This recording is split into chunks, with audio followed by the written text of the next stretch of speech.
Et à chaque fois que je pose la question à des gens autour de moi, je me rends compte que ça se vérifie, que finalement ce qu'on aimait bien faire quand on était gamin et ce qu'on aime bien faire maintenant, c'est quand même très lié, voire c'est la même chose.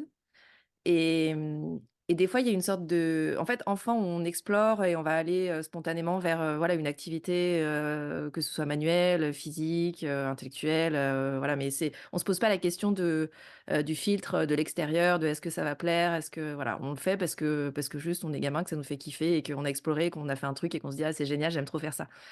Et après, en grandissant, il y a plein de filtres qui viennent se rajouter par-dessus et cetera et on le fait peut-être plus. Et moi, je me suis rendu compte que j'avais oublié des choses que j'aimais bien faire enfant, le chant, par exemple. Ouais, Hem et en fait, il m'a fallu, ouais, peut-être 25-30 ans pour me rappeler que j'adorais ça gamine, et le refaire et me dire: «Ah mais je kiffe trop, de faire ça, adulte».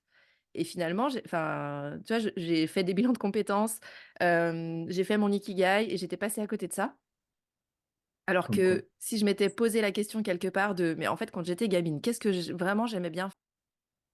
Alors comme quoi. que si je m'étais posé la question quelque part de: «Mais en fait, quand j'étais gamine, qu'est-ce que vraiment j'aimais bien faire?» Et donc c'est pour ça que je le partage maintenant parce que peut-être que vous êtes donc vous qui nous écoutez dans un questionnement, de finalement: «Qu'est-ce que je veux faire quand je serai grand?» et cetera. Et ben, essayez aussi de vous poser la question de qu'est-ce que vous aimiez faire avant? Peut-être que ça peut vous apporter, des grilles, de lecture et des pistes de réflexion de: «Bah, finalement j'aimais ça et en fait, bah, j'aime toujours ça adulte». Bah, ouais, moi, c'est très révélateur parce que là, je te vois avec ton micro devant toi. Beh, je pense que quand tu étais petite, tu kiffais prendre ton micro, faire ton petit spectacle devant Ouais. ta famille, devant tes proches et cetera. Tu as cette Mmh. mise en scène Ouais. et comme ça, tu l'as encodé émotionnellement. Bah, maintenant, ce refait quand tu reprends ton micro, bah, c'est le déclencheur émotionnel qui se met en place. Ouais. C'est naturel et comme tu dis, c'est sans filtre. Ouais, c'est ça. C'est la Géraldine qui parle, qui prend le micro et qui s'exprime. Ouais.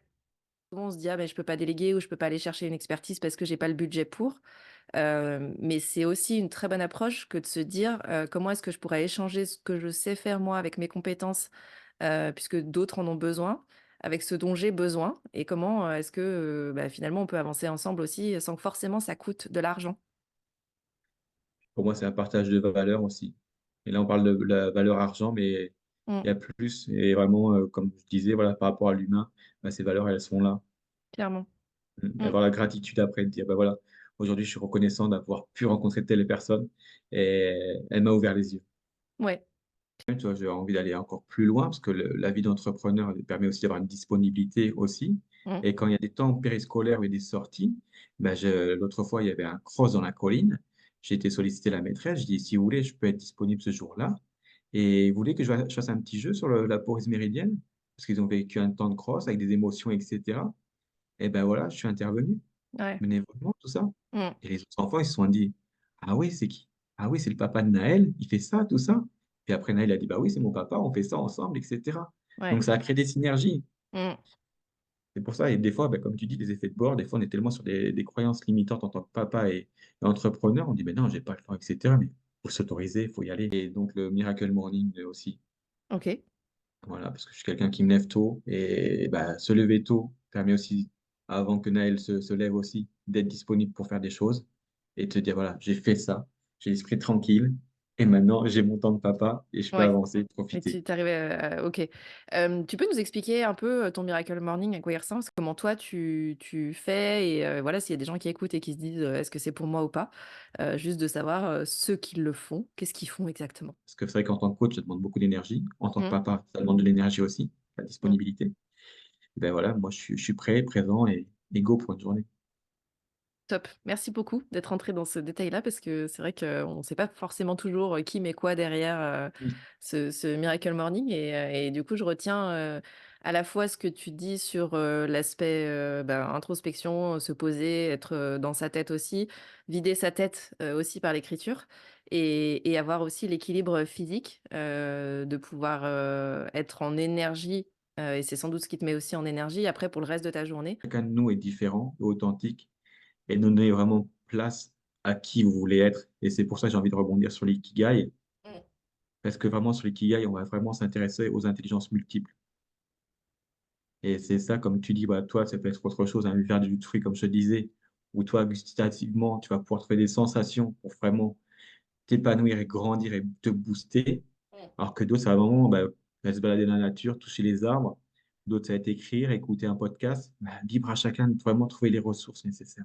Il y a le socle de formation qu'on a pu vivre, mais il y a Mmh. aussi notre personne et comment on peut l'animer. Et c'est vrai que par exemple, personnellement, il m'a inspiré un jeu que j'utilise sur le début de coaching au niveau de l'anamnèse.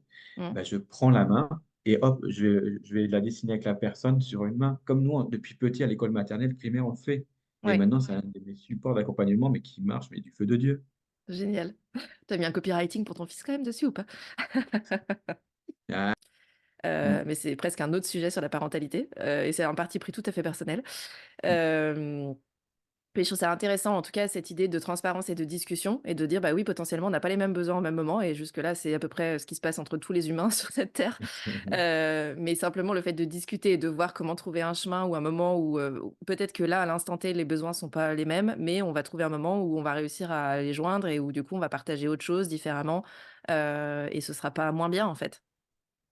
C'est ça, et puis ça permet de faire un feedback, de dire voilà, bah, toi, cette relation, on l'a vécue et là, on n'était pas sur la même longueur d'onde, mais aujourd'hui, tu vois, on en profite au maximum et Mmh, c'est le temps et c'est vrai que le temps, il est présent, mais faut vraiment vivre vraiment l'instant présent ensemble. mmh.